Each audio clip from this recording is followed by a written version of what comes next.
আসসালামু আলাইকুম। আজকে নিয়ে আসলাম গরুর গোস্তের কালাভুনা। এখানে নিয়ে নিলাম ১ প্যাকেট কালাভুনার মশলা, ১ কাপ সরিষার তেল, ১ কাপ পেঁয়াজ কুচি।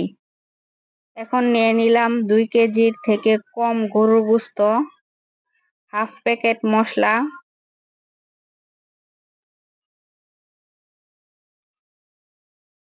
দিয়ে দিলাম ১ টেবিল চামচ আদা বাটা, ১ টেবিল চামচ রসুন বাটা,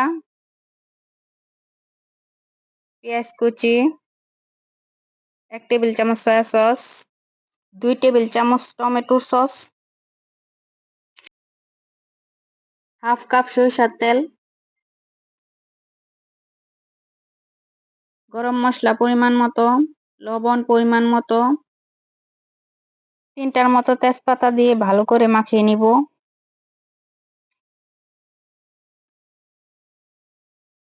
এখন পরিমাণ মতো পানি দিয়ে বসিয়ে দিব চুলায়।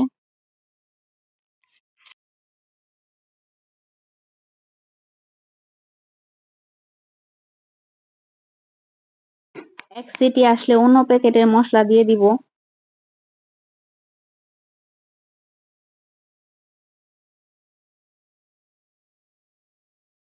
এখন ৩০ মিনিট অপেক্ষা করব।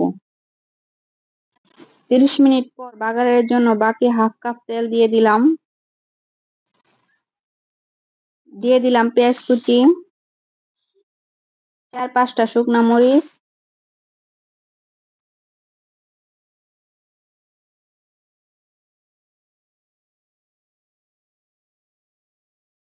গোস্ত দিয়ে ভালো করে নাড়িয়ে চাড়িয়ে নিব।